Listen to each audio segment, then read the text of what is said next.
Miss, so I'm wondering, are you single? Because I'd love to maybe get together later. Or... Oh my God! I've been turned down before, but not when I was being so charming.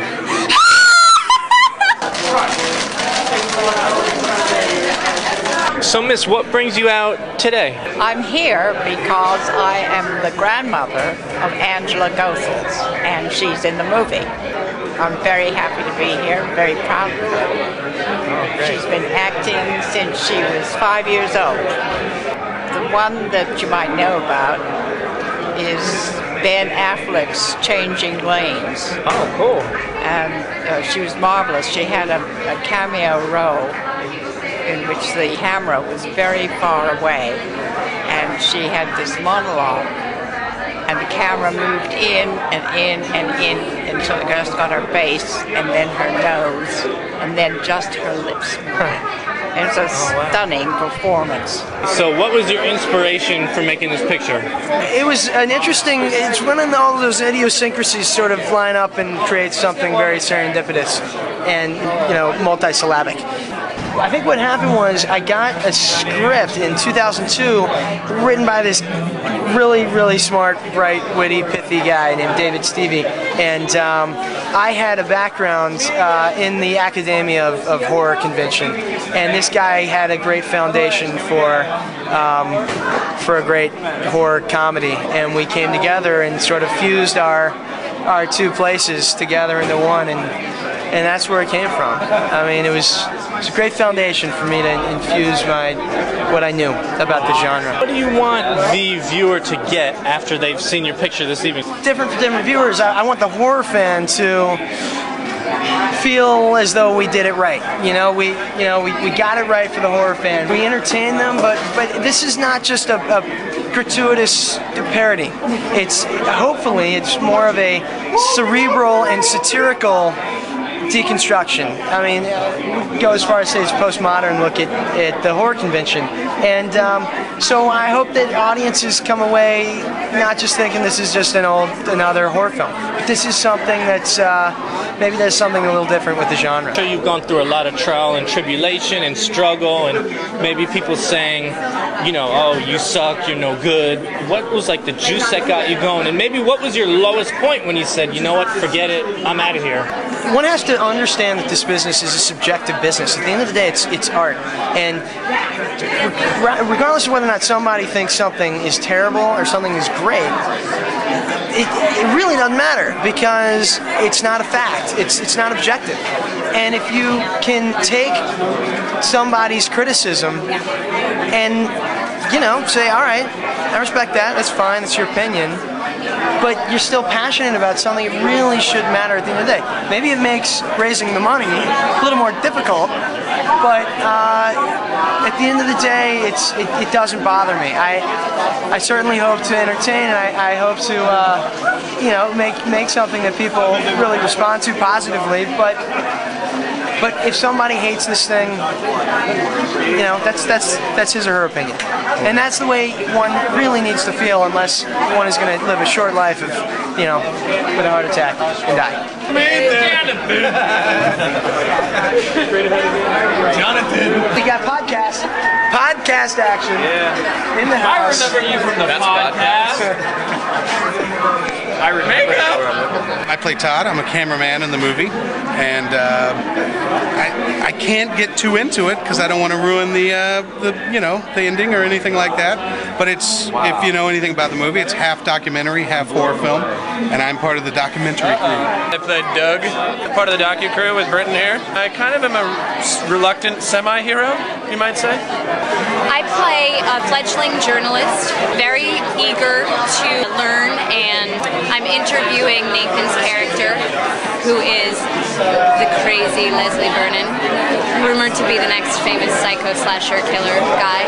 I'm nervous and awkward about it. I'm just learning the ropes. As an up-and-coming actress, what can you tell other people who know how difficult it is to break in, and how how a lot of people say, well, you know, maybe you're no good or you suck, and there's a lot of deterring factors. I can say that you don't suck if you wake up every day and you choose this, but know it's a choice, and know that it's going to knock you around and it's going to suck a lot of the time and it's going to be hard as hell. But if you wake up every day and you choose it and you work, then you're good to go. What was your inspiration for doing this picture? This isn't a D&D convention? That's all right, I'm just kidding. You know, I took a vacation in Martha's Vineyard with my family a couple years ago, and we had a power outage in the middle of the night, and I'm not ashamed to say that we were scared of this, and that's where the script came from, really. I think that what's universal about this is the way that everybody can go back to that time when they were 8 years old and alone in a strange place, and the imagination runs wild. All I remember from when I was 8 is wetting the bed. I think Gen Art has been fantastic. I've been, every night that I've been here, it's been really exciting.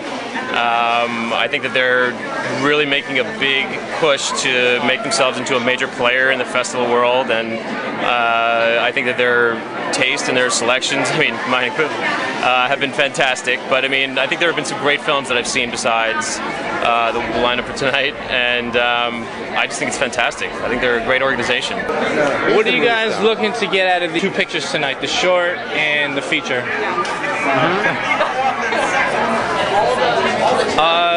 Hopefully have a good time. Good time? Sure.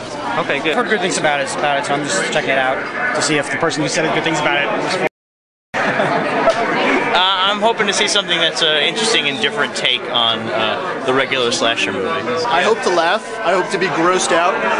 And I'm hoping there's a couple of scares in there that are genuine. I'm back. No tonight, right? No. Maybe a little, holy that girl just got decapitated. Oh. What do you think this film is going to give the viewer? Huh? What do you think the viewer is going to walk away with after they see this picture? Or just running in fear? I hope it horrifies me in some way, because we all enjoy being horrified. It helps us exercise some of our demons, right? Right, true. And so, I mean, you need a good horror film once in a while. So I hope I walk away with a feeling that I've exercised some demons. Zelda Rubinstein! Oh my God! Oh, I'm going to enjoy this, I think. Please explain the whole Flat Stanley phenomenon. Okay, my 9-year-old nephew sent me Flat Stanley, who's a kid that got flattened. And the idea is that he can fit in an envelope and go to faraway cities, and then you take pictures all around where you live with Flat Stanley and you send them back to the kid who sent him with it to you. So he's from Dallas, and so he's going to see that I took Flat Stanley to a world premiere. You're welcome. Mr. Stanley, are you looking forward to the picture this evening? I think it's going to be a pretty fun one. I like the scary movies. Are you going to be coming to the after party? Absolutely. Enjoy the picture. Thank you. Thank you. Sir, best scream.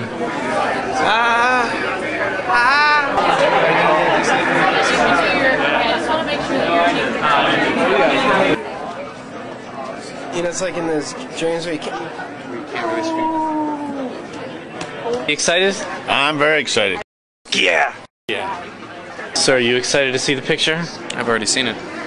There's a multitude of screams. Show some. The silent, like the movie, or the shriek, the and then there's like the full-blooded, which, excuse me, I have my acting preparation.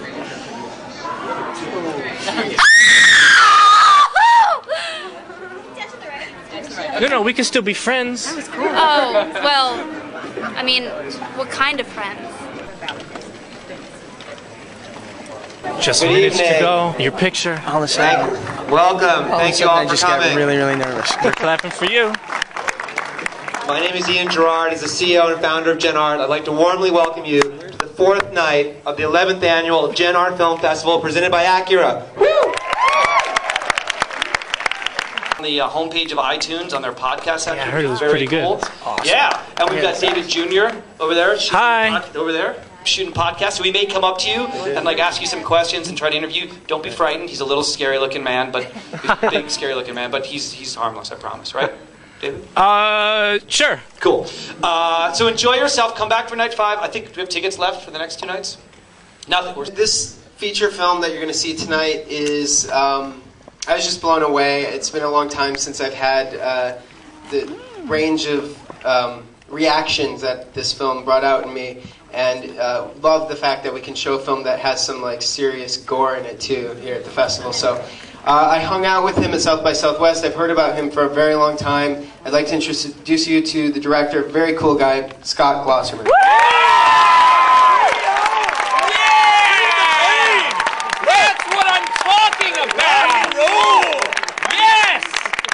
Really want to thank, first of all, Jen Art and Adam and Jeffrey Abramson, who's worked tirelessly. And I also really want to thank my family and all of my friends who came out from Chicago and Los Angeles and Philadelphia and Brooklyn and 3 blocks away. Who came from 3 blocks away? Yeah, 3 blocks away. And DC, most importantly. Yeah. You guys mean so much to me. And this is the second time we've shown this film publicly. Basically, the second time I've shown anything of mine ever, publicly, ever. So this is great. And the first time that we've shown it on a Dolby 5.1 surround, which I'll talk more about that afterwards. But thank you guys so much. So, anyway, enjoy. Congrats. Congrats, buddy. Sure. Thank you. What'd you think? Genius. That was great. Favorite death scene? What's that? Favorite death scene? The one with the heart. Ladies, what did you think? Oh, I thought it was really good. It was so funny, too. What do you think of the short film? I thought it was actually good. It reminded me of myself because I used to get scared a lot, and I would always like crawl on the ground and be really quiet and hide in the covers. To the after party? What were the horror films of your youth that got you so piqued in interest in this genre? The Roman Polanski films like Rosemary's Baby and Repulsion and stuff like that. Of course, The Shining. I think I caught a little reference to it. So, I think those, and Halloween, I was completely traumatized by. The Shining, and Psycho really started my knowledge of the academia of film. Those 2 directors, everything in the frame it can be explicated in some way, and that they set great examples for filmmakers. But as far as slasher horror, obviously the Halloweens and Friday the 13th, and even the Chucky movies, they're great. Those. I'm confused because on my initial audition, on the callback is when I got to work with Angela, but on the initial audition, but I guess not with you guys, but I had to take my clothes off. Did you guys not have to do that? Yeah, we all did that. I thought that's what normally happens. So I didn't mention it. 60mm film, then he wasn't being funny anymore. But when he was in the video, right, we're doing the docudrama, Blair Witch meets Friday the 13th thing, right? It was being funny. So that was when he was able to handle the tone, because that's a kind of a tough thing to handle that tone change in the movie. Oh yeah, I thought it was fantastic. I thought it was one of the most clever and in a good way cerebral movies. And the director said it himself. It was a great way of blending a sort of academic critique without sounding too much like a pretentious jerk, into the movie with an actual slasher film. So it turns out to be, you get a slasher film and a critique of the slasher film all in one narrative. Fantastic. Actually having an extremely amazing time. What you drinking? Johnny Black, it's all I ever drink. It's a Cuban boy drink. Nice. Well, I'm a smart guy, so you gotta drink smart water. Exactly. You gotta keep yourself hydrated. You guys having fun? We're having an awesome time. What do you guys think of the movie tonight? I liked the long feature a lot. It was good. I'm having a fantastic time. It's a great party. What you drinking? I'm starting off with a little Johnny Walker Black.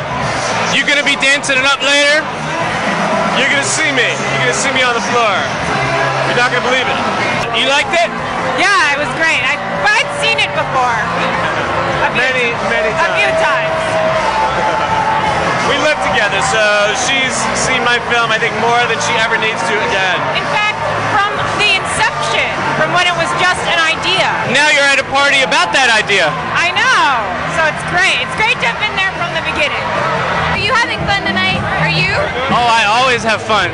Awesome. What are you going to be drinking tonight? Anything they'll let me.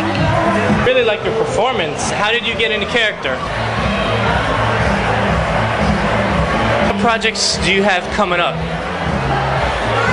Leading lady you'd want to act with in your next picture. Why are you holding that up against me? This is a fake, right? This.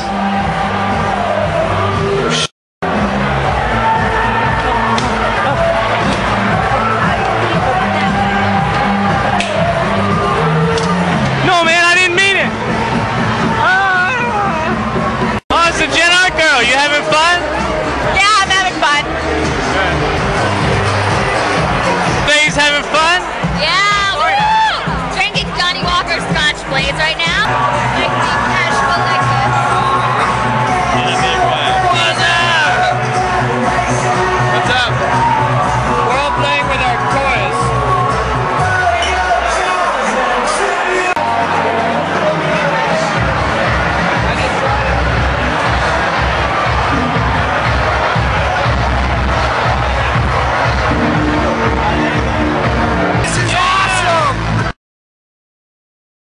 My name is DavidJr.com.